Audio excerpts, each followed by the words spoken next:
Usman Khawaja, welcome to the program. Thanks for having me. You finally met with the Prime Minister, but there was some confusion. Can you just walk me through what happened? No, I was going to have a meeting. I think there's obviously a lot going on. He's the Prime Minister, so I respect that role, and I respect his time. I was a little bit, on a personal level, we had a meeting. I was disappointed that what I got told was a scheduling conflict, which I took.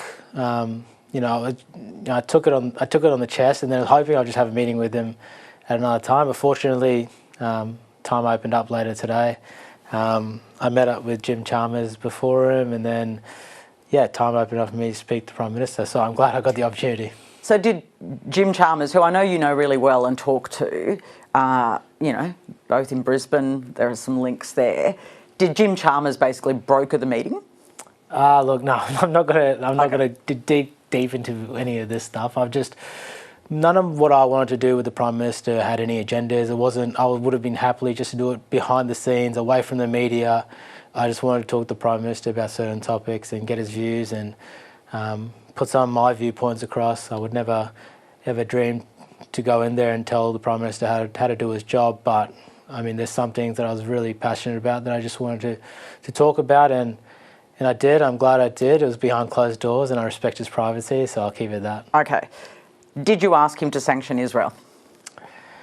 Not necessarily ask him. I wasn't going to ask him to do anything. I asked him questions about that exact question, yes, trying to get more context around it, trying to get my viewpoints around it, and pretty much, that's where we went. But I know you feel like he has moved on this issue of Palestinian issues and recognition. Do you feel like there has been a significant shift that you're happy about? I think we as a people in Australia, I think there's been a shift. I think people seeing what's going on right now, Israel using starvation as a weapon. It's against humanitarian international law. It's a war crime. People are seeing it, and people just don't want to see it anymore. It's been going on for too long already.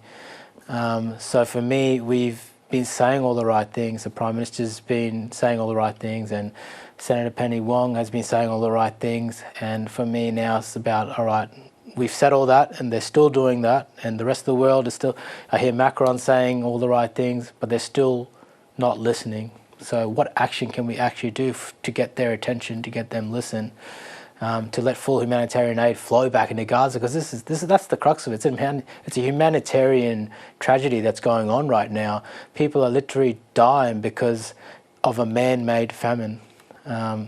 So I guess that's where I'm coming from. And do you feel like Australia is doing enough on this after speaking to the Prime Minister? I think all these things, from the way I see it as perspective, where we were 2 years ago, when I even mentioned this and I wrote this stuff on my shoes, even if you mentioned the word Israel or Palestine and you weren't Jewish, you were called anti-Semitic. And even if your heart was in the right place, I wasn't talking about religion, I wasn't talking about politics, I was talking about purely humanitarian. All lives are equal, freedom is a human right. I wasn't creating any division, I wasn't segregating, and even then it was still so hard to speak up on it. I'm really thankful in 2 years' time that people are a lot more open and can speak about this topic now without facing prejudices from all sorts of places, which is baby steps, right? And same, recognising Palestine, recognising a Palestinian state for the first time since I've been alive, gives them an ability to actually be equals, to be human. I felt like we dehumanized Palestinians so much because, they're almost like they were gypsies and didn't have a place to live, they're just there. And that dehumanizes them. So when they die, it doesn't really have the same effect because you don't really treat them like people. And that was my issue right from the very start. There's been so much death, innocent kids dying every day. And I didn't feel like we were equally giving them the attention that they deserved and the attention that tragedy deserved, and that's why I still speak up about it. You were banned by the International Cricket Council for wearing those shoes, for writing that. When you made that decision, did you know that you were taking on a pretty traditionalist institution that would look upon this as you being, almost radical.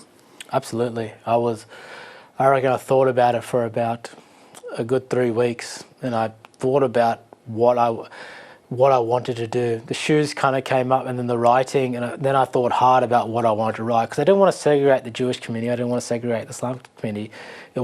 This for me wasn't a religious issue. It was purely a humanitarian issue, and I didn't want to segregate everyone. So I was very calculated in what I wrote, and I wrote it for a reason. Because if anyone wants to argue with me that freedom isn't a human right, or that all lives aren't equal, well, let's go for it. I mean, it's very hard to argue those points, and that's what I wanted to project. And I did know at the time it was actually, it's quite scary. And the same thing I say now, the road that that requires a bit of courage is the hardest one to take, because you're leaving yourself open for the same thing. You're just a sportsman, just keep playing sport. And I had so many people come out and nail me on social media. And How is that now? Because you're a very famous cricketer. You have a platform because of that, and people want to hear what you have to say.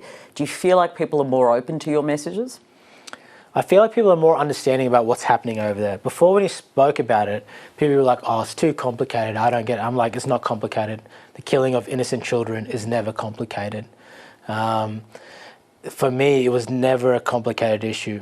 And hence why I used to get really frustrated at the start, because people want to be like, oh, the political divide. I'm like, we're not talking about politics here. It's got nothing to do with politics. It's what the rules of engagement are and how Israel and the IDF are going about it, and I don't agree with it. And the world saw over the last 2 years all the laws that were broken, the oppression that's been going on to the Palestinian people for so long.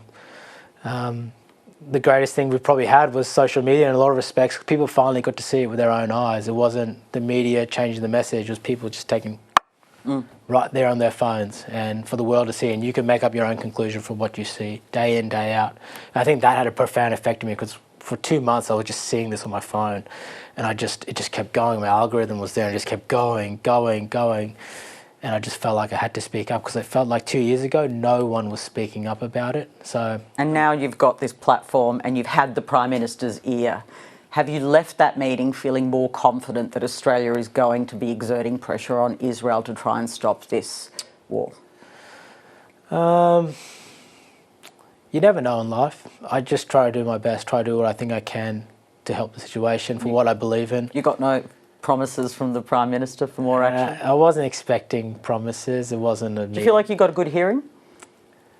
Yeah. I mean, I got a meeting with the Prime Minister. He gave his points, I gave my points. I respect the Prime Minister. I voted Labor this time because I